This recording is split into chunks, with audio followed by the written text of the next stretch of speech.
entertainment, keeping people's attention is the number one thing always. I love story myself, and I've never had to use anything else to push my brand forward. When is a can of paint more than just a can of paint? Well, if you're today's guest, a can of paint can represent struggle, perseverance, frustration, personal empowerment, creativity, resourcefulness, expansion, and empowering hundreds of thousands of other people in their own self-expression.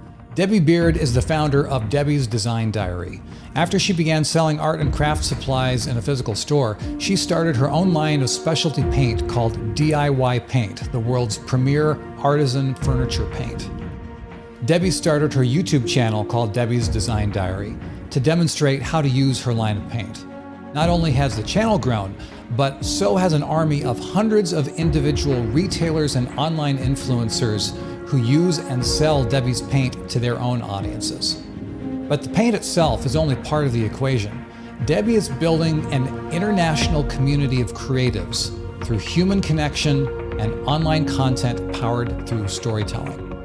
We dig into her content creation strategies, including an incredibly powerful format for using storytelling in tutorial and demonstration videos. Storytelling is one of the most powerful tools in existence to connect one human being to another. So get ready to take notes on how you can put Debi's ideas into use for yourself.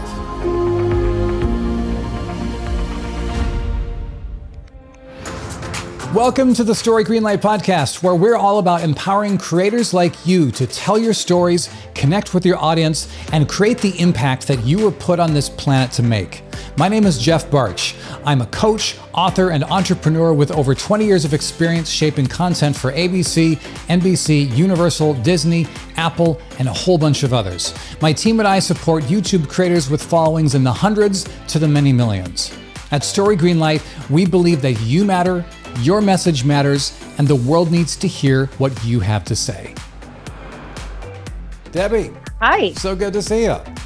Although, unfortunately, good to see you too. Unfortunately, with the way that tech is working out for us today, you can see me, but I can't see you. But that is totally fine.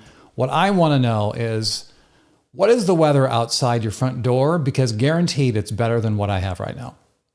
Oh my gosh, it's freezing here. It's like 55. Oh. I have a jacket on. I'm like so cold. I do not know how I'd survive in another place. Let me tell you, looking out my window, there's snow coming down here in Cleveland. And we just got 9 inches of snow dumped on us the other day. And it started melting yesterday, and then it stopped melting. And now we have a straight up sheet of ice everywhere, and it's snowing more on top of that. So I'm just kind of glad that I don't have to go anywhere, and I miss California. Do you? I really do. It's got its pluses and minuses for sure, but the weather is wonderful here. This is true. Yeah. Now, where are you based out of? Is it Solana Beach? Solana Beach and Encinitas, they're 3 miles apart. So I have my headquarters in Solana Beach, and Encinitas is my retail shop. So that's the northern coastal part of San Diego. Okay. So for people who aren't familiar with you, you have a really, really unique scenario because you've built a good-sized YouTube channel around do-it-yourself crafting. But it's in service to your online and offline business, and you've expanded into a brick and mortar store. I mean, you have a retail store, you've done product development, you have largest scale distribution. And so you're doing all this stuff that just goes way beyond what most people would expect from YouTube creating. So what was part of your story for how you got here? Oh my goodness. This is only I don't think this podcast is long enough to tell you everything. And it's hard to edit down to the essentials. I started as a very naive, early 30-something with a dream to open a retail store and $0. And this was well before social media. And so I would just hustle and try and make that store work without any kind of budget. I was getting things out of the trash and painting them and repurposing them and selling them. And I was a die-hard, not, do it or die type of person, but I pretty much lived below the poverty level to keep my store open for over a decade. And then I just got to the place where it's like everything I've tried and I've tried everything is not working. What if I just do the opposite? And I think I saw a special on 2020 or 60 Minutes. This was 10 years ago, about how people could make a living off of YouTube. Okay. And that was so attractive to me, but I was extremely introverted. And as you can probably get a sense from just the little bit that we've interacted, not tech savvy at all, and broke. So I had 3 huge obstacles. Okay, so let me back up. You started out with a physical store. Yes. And what was that store? What were you selling? I was selling repurposed vintage garage sale type of thing. So I'd get an old dresser off of Craigslist that was like bottom of the barrel, $5, and try to turn it into something beautiful, kind of like a very scaled down version of how you flip a decrepit house and resell it. So I was just constantly looking for things that could be flipped and resold. Okay. And yeah. Okay. So you were, instead of flipping houses, you were flipping furniture and flipping and flipping. Okay. Other like home decor, that kind of stuff. Home decor, yes. Okay, mostly cool. Home decor. Okay. Yes. So you're saying you were broke and didn't want to be broke, and you're looking at this prospect of making an income on making a living on YouTube, but you were mentioning some pretty hefty obstacles. Yes, very, very introverted. Like that, there's 2 sides of me. One that wanted to have their, I had a secret dream of always having my own show on HGTV, but I had trouble looking people in the eye. I was so shy. But it just got to the point where I needed to survive financially. And so I remember the first time getting my iPhone, talking to it, closing all the blinds, because I was so self-conscious that the guy across the street mowing his lawn was going to look over and wonder, this. What the heck was I doing? Yeah. So, I slowly got over that, but I would do like 40 takes and then edit one half of a sentence together with another one to just make myself look like I wasn't completely freaked out. How many of us have done that? Oh my gosh. And never told anyone and never admitted it.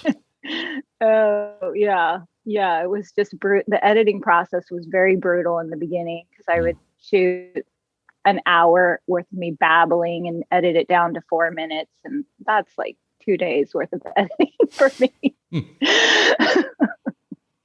And I'm also a perfectionist. So I was really trying to, put my best foot forward and have it be entertaining. And I think always at the forefront of my mind was, would I watch this video? And so it took a lot of editing to get my video to the place where I wanted to put it out. But as soon as I started doing that, I was selling a furniture paint at that time.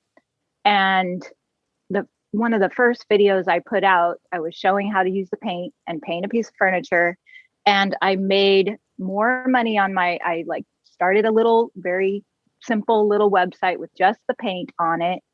And I said at the end of the video, if you would like to purchase this paint, click to my website.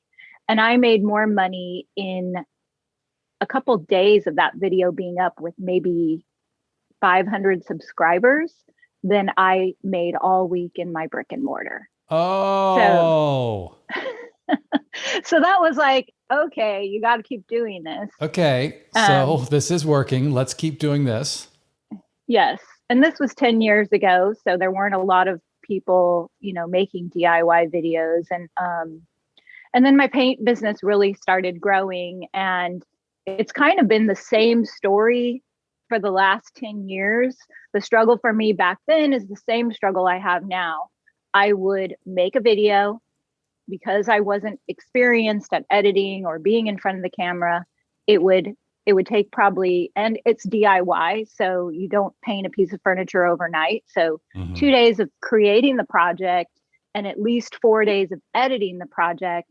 And then the orders come in and I would have to stop and package all those orders. Paint, you can't just throw in an envelope. So it needs to be packaged well so it doesn't break. And it would take, good 3 or 4 solid days to pack up all my orders and ship them out, and then start again and make another video. And it was just this endless train of balancing between the grunt work and creating content. And the content creation was what I really loved. And at that time, there wasn't any drop shipping, but I was always thinking it would be really nice if the paint manufacturer would just send this out for me so I could focus on videos. Yeah. So I did that.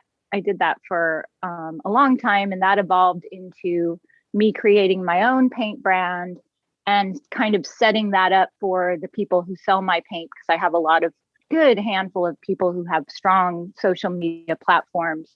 So we offer drop shipping so that they can focus on creating good content, and then they can just have the product shipped out from our warehouse. Okay, so let me back up. So this is a crazy things coming full circle here. So when you first started, you said that you were selling furniture paint at the time when you were first in your initial brick and mortar space. Yes. Yeah.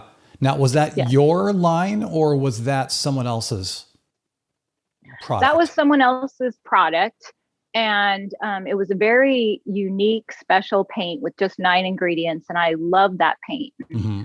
When you think of paint, you think, oh, they're probably all pretty similar. They're not. This was like the holy grail of paint. And it's very expensive to make because it takes a lot of pigment. And that's why you don't see this paint on the market, because the profit margin is very narrow. So this company changed their formula because they wanted to make more money. And then I started trying to sell their new formula, and it wasn't good.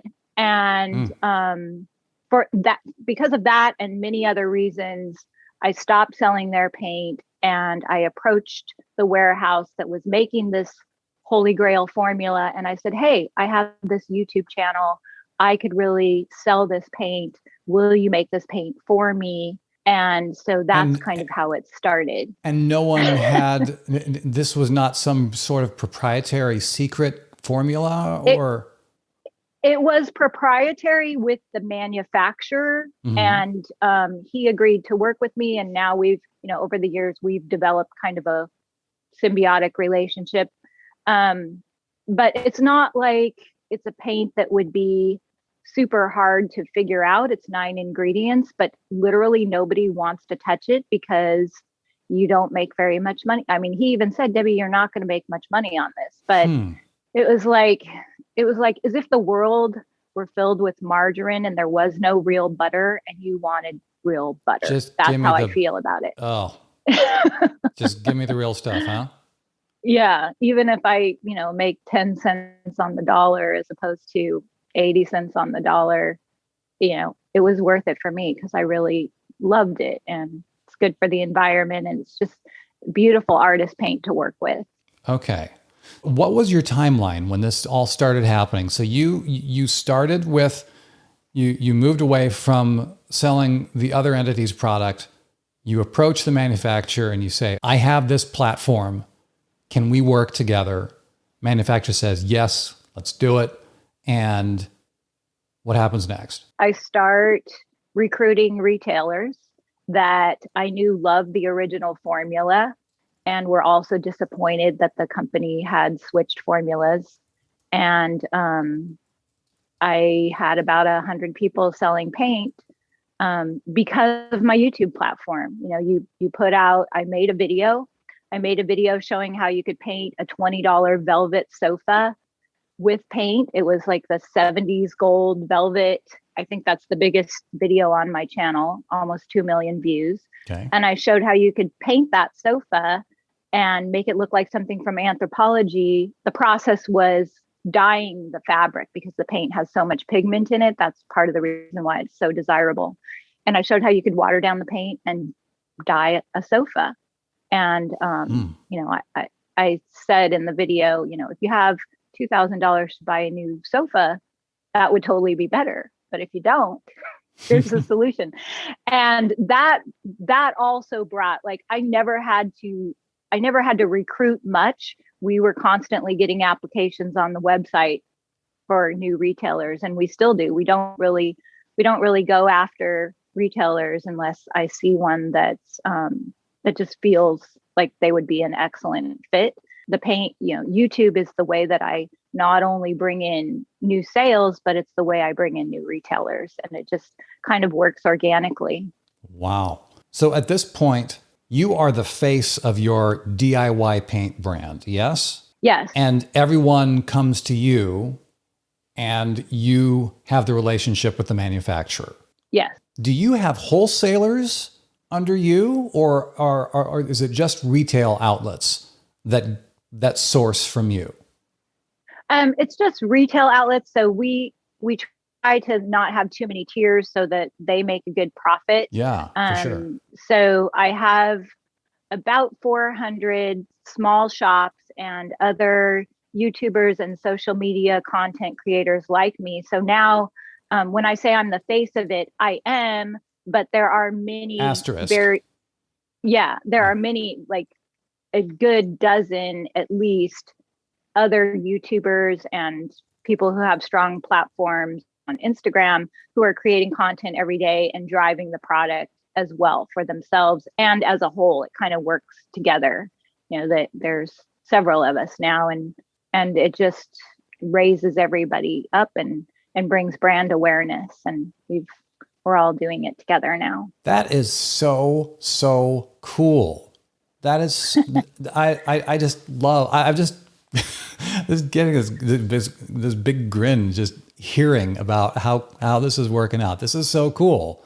You have your product that empowers other people's creativity, but also empowers other people to sell product based on their platform, based on the crowd that they've attracted to themselves. And so you get to support them. That is just so cool. It is very cool. It is very cool. And I love small business. You know, I struggled for those 10 years and scraped and skimped. And so I think going through that, I have a real sense of compassion for other people starting a small business. And you don't know how hard it is until you actually do it. And so the fact that this product is able to help other people who have dreams and help them build is a huge blessing and an honor, definitely. Yeah. Well, I mean, and we were even talking briefly before we started recording. I mean, there's even some developments and obstacles still popping up even now. Is that something you'd be open to going into here?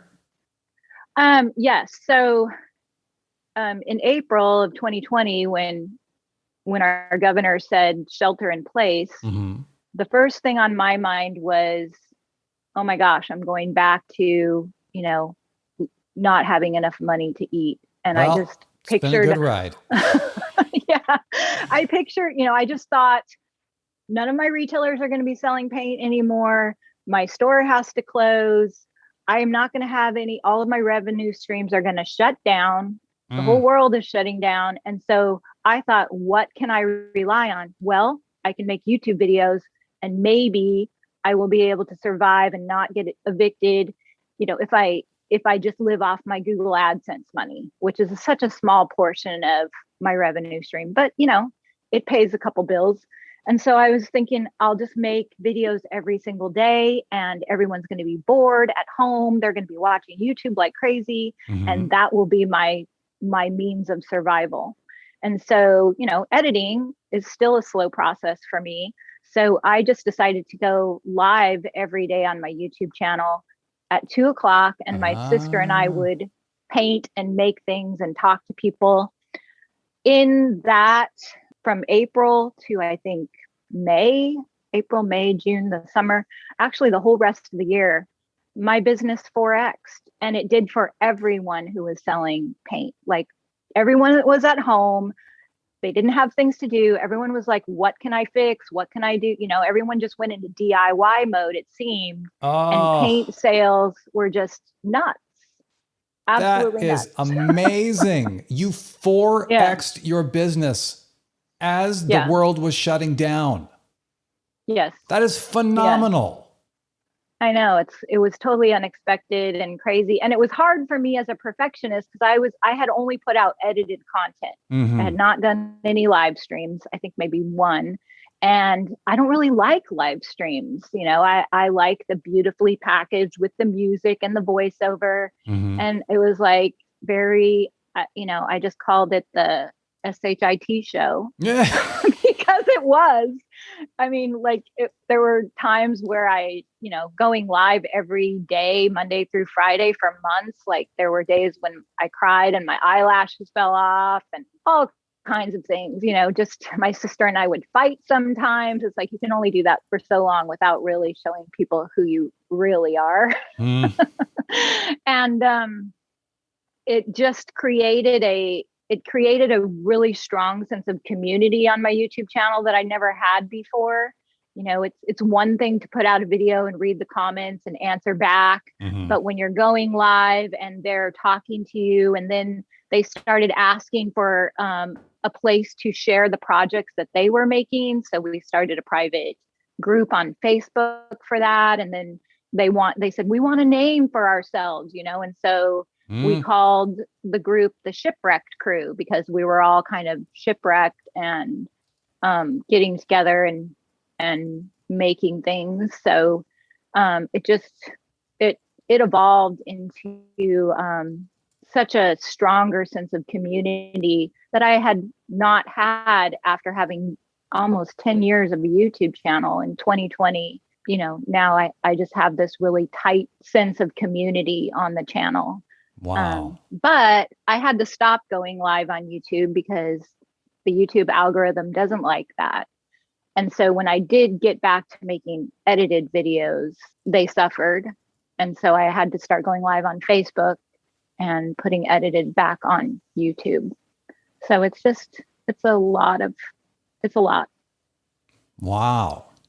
Okay, so here I was just about to ask you about the balance between connecting with your audience through edited content versus connecting with them in a live stream.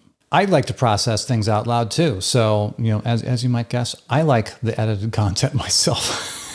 I would imagine. I'm getting better at live streaming. I am. I'm doing a lot more these days. Inside Facebook, actually. So yes. So that connection with edited content is a very different thing than what you get with a live stream interaction with your audience. But it does that the connection itself isn't the only thing to consider. You have to consider the medium where you're going. Yes. How do you balance that? So you get that you get so much more in touch with your people when you're going live.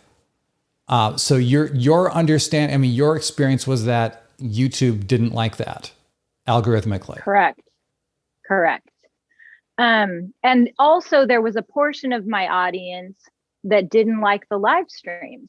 So when we would go live, I had this core group of followers who loved it, who come into my store every day and tell me, you got me through the shutdown. Thank you so much. But there would also be another group that would leave comments saying, I miss your old content. I'm unsubscribing. So it was hard, you know, it was very hard. And me personally, in my heart, I missed my old content. Like the type of content that I put out when I tell that story and I add all the bells and whistles. Like I have always approached my channel as, do I want to watch this? Yeah. And so if I play it back and I'm laughing or crying or feeling those emotions that I'm hoping my followers feel, there's nothing more satisfying to me nothing. Like that is my most favorite thing to do is to put out a mini movie and take people on a ride. I love storytelling. And so it was really, really hard for me to do that to my YouTube channel. I kind of felt like I was selling out in a way, but at the same time, there were people who just loved the live interaction. So we decided to go live every Saturday on Facebook. Facebook, it loves live content. Okay.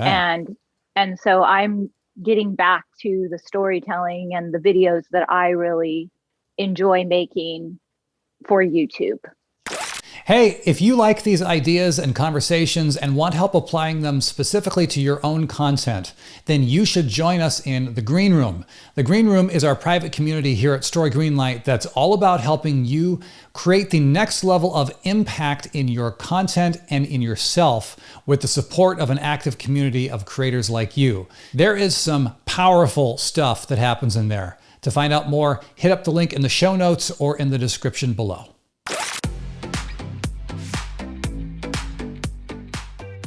So talking about your style of storytelling on YouTube, you have been the first person I've ever seen use the format of storytelling that you do with tutorial.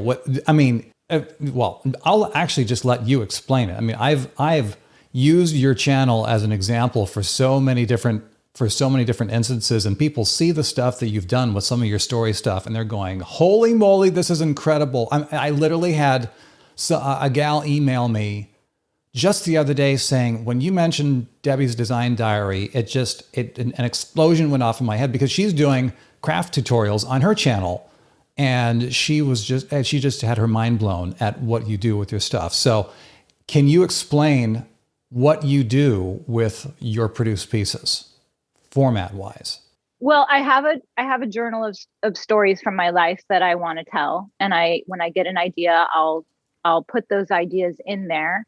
But there are many times where it's like, that's a long editing process trying to make a personal story jive with a DIY. And sometimes there's a fit and sometimes it's a leap. Well, and for the record, just to clarify for folks who are listening to this, Debi's content is, she's literally showing how to do a do-it-yourself art, furniture restoration kind of a thing. So what is that? That's what you're referring to when you say doing a DIY, yes? Yes. Okay. Yes. So if you have a piece of furniture that you want to show how to create and you have a story that you want to tell as well, I try to make them kind of make sense. So I was telling the story, one of my videos is telling a story about my friend who was a Grateful Dead fan, ex-boyfriend. And so I decided to create a tie-dye finish on the piece of furniture so that the two would kind of make sense together. But it's not always easy to do that. And YouTube, if you want your channel to grow, ideally you want to put out content every week. And so sometimes I don't have the time to get into the in-depth stories. But what I've found is learning through you and other things that I've studied about storytelling, the basic structure, you have a character who wants something, they overcome conflict and obstacles to get what they want, and they're changed by the process. Well, that's a piece of furniture. You have a crappy piece of furniture who wants to be pretty, and then you do all this stuff to it, and voila, you have this beautiful piece. And as an artist, at least for me, it's hardly ever just an easy flowing process where I look at the piece and go, you're going to be this. And then it all just comes together like a song. It's usually like, oh, well, that didn't turn out. Get out the sander, try again. So now I've learned that I don't always have to tell those deep personal stories. I can just, the things that I used to hide in the beginning where it just turned into a huge mess, I would edit all of that out and lead my viewers to believe, oh yes, I just, boom, magic. Isn't it pretty? Fully formed concept from the mind of Debi to your camera. And it's just like that. Yeah. So now I try to create a story. So if I find a piece of furniture on the side of the road, I'll get out my camera and be like, here it is. And I'll shoot that. And then I'll talk about what I want it to be. And if it goes wrong, I'll jump in front of the camera and say, I hate this. I want to paint over it right now. Here's what I think I can do to fix it. I've spent 2 days painting it. Do I paint over it, scratch all that time? Or do I keep going with the chance that it will just get uglier, or maybe it will turn around? And so I do that a lot too, where I just take my viewers on that up and down ride, and I never have to fake that. It almost always doesn't go right. So they love that too, because I'm showing them, here's some things you may want to avoid in the process. So basically, you just described two different approaches to using storytelling techniques with tutorial content. The things, just the thing that blew my mind about some of your pieces where you're telling these very personal stories, you are literally, I mean, you have an overall arc that you want to tell with the story. You have an overall arc that you want to show with the progression of the craft or the piece that you're creating. And then what Debi has done, she goes back and forth. She just literally just ping pongs back and forth between sections of the personal story, sections of the craft project, story, project, and she times things out so that they both end at the same way, at the same time. Along that process, you also use music in a very powerful way, specifically lyric-driven music that you often put underneath the pieces where you're just showing part of the product, the artistic process. But you have this lyric of a song playing underneath that often ping-pongs and it supports the story that you're saying. And so it's this beautifully interwoven thing that makes a powerful emotional connection when you have all those pieces working together. That's the kind of thing that people have hired me to be doing as a professional television editor for the last 20 years. So I know how tricky that can be sometimes. And so to hear, just for anyone who's wondering, can I really do that stuff? To hear you say, Debi, that you don't consider yourself tech savvy, you don't consider yourself an expert in some of these areas, but the stuff that you've been able to create is just fantastic, especially in light of who your audience is. Because when you look at the comments that people leave on these story pieces, it's one thing to say, oh, that's a beautiful piece of furniture. It's another one to say, well, I'll just let you say. It's like, what are some of the kinds of content? What are some of the kinds of comments that people actually leave under these story videos? The first time that I tried to tell a real, in-depth story, it was about going to an estate sale and losing my shoe and not caring that my shoe was, some guy stepped on the back of my flip-flop. And at an estate sale, it's highly competitive. And I just kept walking. I'm like, who cares? I came here, I got up at 5 o'clock in the morning. I want to get these items from my store. And I just walked around with one shoe the whole time. And like an hour later, he taps me on the shoulder and apologizes because they let you into this estate sale. It's like a herd of people trying to get in and get the best stuff. So I'm like, how am I going to tell this story and also paint this piece of furniture? And it was a piece of furniture that had mermaids on it. And I said, mermaids don't need shoes, and let me tell you about a time that I gave up my shoe.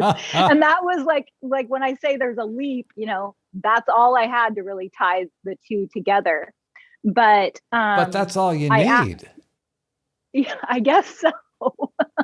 I was like, I wonder if they're going to buy this. But at the end, I asked the question, have you ever had a situation with your shoe? Has your shoe broke? Have you lost a shoe? Tell me your shoe stories. And after years of being on YouTube and getting, it's nice to get those comments. Oh, that's beautiful, Debi. Oh, wow, pretty. But you're so talented. Such an amazing artist. Yeah, that's not satisfying. Like you do, we all want to connect. And so after that, I was getting paragraphs of people telling me their shoe stories. And stories are like, we're wired to remember stories. And that was like 5 years ago, 4 years ago. I remember some of the stories. Like this one lady told me about her husband. They went to a country music concert and he didn't notice that he had two different cowboy boots on. And then he sat on his feet all night. And it's like that to me was like, yes, this is it. This is what I love. And I love hearing other people's stories, and the fact that I could create something that would move someone to write a small story in the comments about their life. It's like, there's nothing better. It's like when you sit down with your friends and you start talking about the things that have happened to you, that's like the closest you can get through the internet, to connect with someone. So that was enough for me to go, okay, I'm going to do this again. And I just keep trying to do that again whenever I have time. Obviously, it's the balance. I mean, doing that takes a lot of thought, it takes a lot of planning, and it takes a lot of edit time. It's not sustainable, especially when you're running your own paint empire here, your own artistic empire here. So at this point, would it be accurate to say that content is the engine? It's the main marketing. It's the main marketing channel to support the business. Is that accurate? Absolutely. I have never made a video where it's just a straight commercial where I hold up the can of paint and talk about all the things that it does. It's always in there, and I will interject things in the voiceover here and there, but story is always, and entertainment, keeping people's attention is the number one thing always. Yeah. And I don't want to be sold to. I'm not going to watch a commercial for anything. And I love story myself, and I've never had to use anything else to push my brand forward. Wow. So you'd said that you've updated some of the approach with your content where sometimes you're not doing the back and forth intercutting story, project. You're just telling the story of the project. Is that what I'm hearing? Yes. Sometimes the furniture just becomes the character. Yeah. And it's a faster way to get content out there. So that I can keep feeding the YouTube machine. It's very hard because I get so much joy out of those videos that take so long. Right. And I don't like putting out stuff that's like, if you only had another day, you could have done this, so it's hard for me to let go of that perfectionist side of myself and just put it out there when it's like, it's a C+, Yeah. But I also think of the other YouTubers that I like to watch, and some of them just daily vlog and show me, just what they're doing. And I look forward to watching those too, because I've connected with them. But it's hard. That's a hard thing for me, because I really, really enjoy putting out those little pieces of mini art, I guess. Editing is an art form as well. So at this point, what's next for DIY Paint? What's next for Debi's Design Diary? What's on your plate these days? Since the shutdown, we ended up opening a bigger store because we 4X the business. And still blows my mind. That is so cool. I love that. Yeah, I do love it, but I also don't like it. And that we opened this bigger store and it's doing well, but it's totally pulled me away from being an artist and not just painting furniture, but making the kind of videos that I want to make. And so I need to either hire a manager or downsize and get some of the things off my plate. And it just seems to be the lifelong tightrope walk that I have done ever since I started YouTube. So at this point, I'm looking at maybe reducing my square footage here, hiring someone to manage the store for me and making my filming studio and art studio at my other location so that I don't get interrupted. The other day I was trying to just do the voiceovers on a video, and should have taken me an hour, but I started making hash marks at how many times I was interrupted, and it was like 15 in 1 hour. And so I really need to go be in a place that's separate from here so I don't get pulled into the management and the systems and processes that need to happen here. No. So that's my goal, is to get over to the other location and start making the content that I love to make on a regular basis again. Awesome. So if people want to learn more about you, where do they go? They go to Debi's Design Diary on YouTube. They can go to debisdesigndiary.com. That's my blog. My website is connected to that. Mm-hmm. I'm also on Facebook and Instagram and Pinterest. The only thing I haven't done is TikTok. That's it. Fair enough. Well, that is an impressive presence. But man, so much of it comes down to human connection and the stories that you tell and the art that you help people create. And that is just so cool. I just love to hear how these things are unfolding for you. Thank you.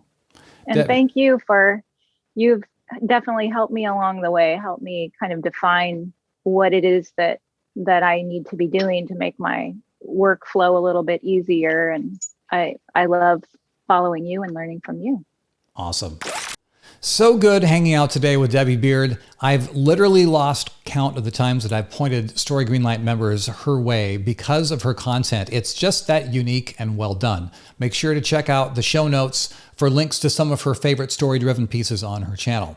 And if you like these kind of ideas and you want help applying them specifically to your content, that is what we're all about here at Story Greenlight, specifically in our private community called The Green Room. It's all about leveling up your content, leveling up yourself, and getting things done with the support of an active community of creators like you. You can get full access to the Green Room for a month for free. You can get started right now at the link in the description below. I'll see you there.